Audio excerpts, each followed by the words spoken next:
আসসালামু আলাইকুম এভরিওয়ান, মনিমা রান্নাঘরে আপনাদের সবাইকে জানাই প্রাণ ঢালার শুভেচ্ছা।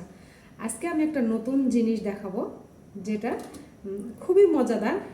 টবে লাগিয়েছি, এখন ওখান থেকে কেটে আমি রান্না করব। তার জন্য আমার একটা কেচি লাগবে আর এই জায়গাটা নিয়েছি। প্রত্যেক বছরই লাগাই, এটা প্রত্যেক বছর লাগিয়ে রাখি যেন আমি খেতে পারি, বিশেষ করে পছন্দ করি বলে। চলুন তাহলে আমরা দেখি কি কাটবো। আমি চলে আসছি আমার সবজি কাটার জন্য। সবজি বলতে শাক। আমি শাকগুলো দেখাই আপনাদের, কত সুন্দর হয়েছে। এই যে এটা হচ্ছে কি শাক বলুন তো দেখি। এটা হচ্ছে আলু শাক। এই যে দেখুন কি সুন্দর হয়েছে আলু শাকগুলো। এই আলু শাক কিন্তু আমি প্রত্যেক বছরই লাগাই। আর আমার বাপের বাড়ি থেকে আমার খেয়ে অভ্যস্ত। আমার দাদি লাগাতো প্রচুর। আমার আব্বার চেয়ে আমার দাদি এই সবজিগুলো বেশি চাষ করতো। আর দাদি বলতো, এই দেখো তোমার জন্য আলু লাগিয়েছি, তুমি শাক পছন্দ করো তাই। তা আলহামদুলিল্লাহ, আমি অনেক ভালোবাসাও পেয়েছি আমার দাদির কাছ থেকে। আমার দাদি মারা গেছে, তার জন্য দোয়া করবেন। এখন দেখুন কি ভালো লাগছে দেখে, আমার তো ভীষণ পছন্দ। চলুন তাহলে আলুটা আমরা শাকটা কেটে নিই। এই শাকটা আমি একদম গোড়া থেকে নিব না, মাঝামাঝি নিব, যেন নিচের গুলো হয়তো শক্ত হতে পারে, সেজন্য আমি উপর থেকে কেটে নিচ্ছি। বিসমিল্লাহ। এখানে আলুও হয়, খুব যে বেশি হয় তা না, তবে যেটুকু হয় বেশ ভালো। এখানে একটা ছোট্ট আলু হয়ে আছে। আর আমি বাড়িতে গেছিলাম, বাড়ি থেকে এসে দেখি আমার গাছে লাগানো গাছেরই ডোগা টোগা সব কেটে নিয়েছে পাখিতে। এই যে দেখুন কি সুন্দর টাটকা শাক। আমি যে এটা রান্না করে খাবো, আমার কাছে এটা ভীষণ ভালো লাগছে। আপনারা কি বলেন? আপনাদের কেমন লাগছে একটু কমেন্ট করে জানাবেন। এই যে অনেকগুলোই হয়েছে আর কি। এই যে সব মিলে এটুকু হয়েছে। বারান্দাতে বসে শাকগুলো বেছে নিব, দেখে নিব পোকা আছে কিনা। যদিও কোনো পোকা হয়নি কিংবা মাকড়সার জাল টাল থাকতে পারে, সেজন্য আমি এখানে বেছে দিচ্ছি। আর এই শাকগুলো আমি গোটাই ধুয়ে নিব, ধোয়ার পরে তারপরে কাটবো। একটা পোকা নাই পাতায়, এত সুন্দর।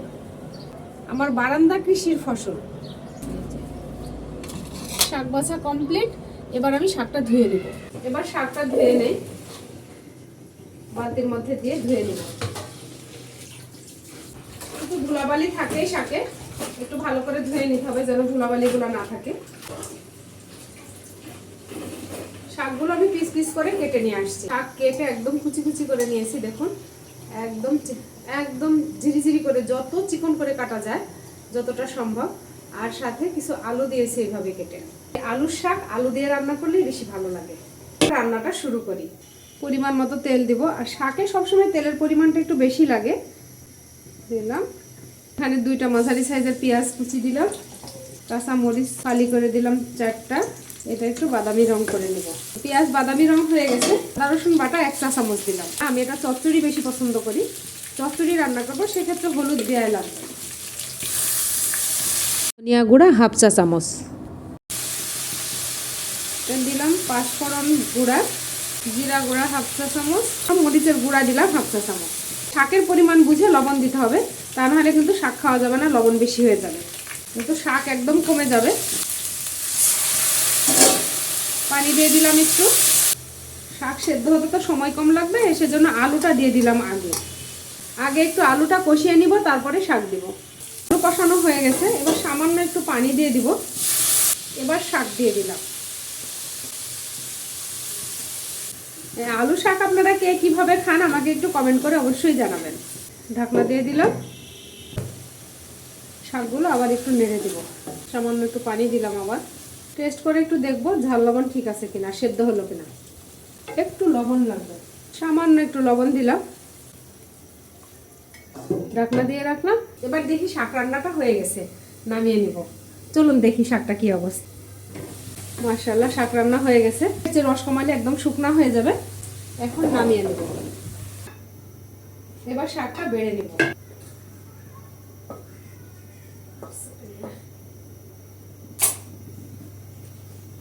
এই তো আমার শাক রান্না কমপ্লিট। দেখুন কি লোভনীয় হয়েছে।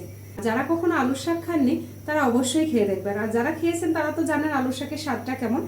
অবশ্যই ট্রাই করবেন, করে আমাকে জানাবেন যে রান্নাটা কেমন হয়েছে। আলুর শাক ভাজির চেয়ে এভাবে চচ্চড়ি করে রান্না করলে, আমরা এটাকে চচ্চড়ি বলি, এভাবে রান্না করলে কিন্তু ভীষণ ভালো লাগে। একটু টেস্ট করে দেখবো। এখন ভাত দিয়ে খাওয়ার সময় নাই, সেজন্য আমি একটু খালি খেয়ে টেস্ট করে দেখবো যে কেমন হয়েছে। এই যে অসাধারণ, গরম গরম ধোয়া ওঠা ভাতের সাথে এইভাবে খেতে ভীষণ।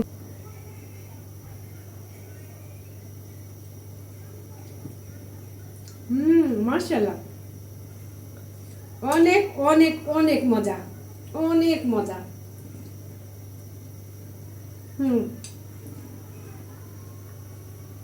আজকে এই পর্যন্তই রাখি। ভিডিওটা যদি ভালো লেগে থাকে তাহলে লাইক কমেন্ট শেয়ার করবেন ফ্রেন্ডস অ্যান্ড ফ্যামিলির মাঝে, যারা নতুন তাদের শিখতে সুবিধা হবে। আগামী ভিডিওতে আবার দেখা হবে। আজকে এই পর্যন্তই রাখি। আল্লাহ হাফেজ।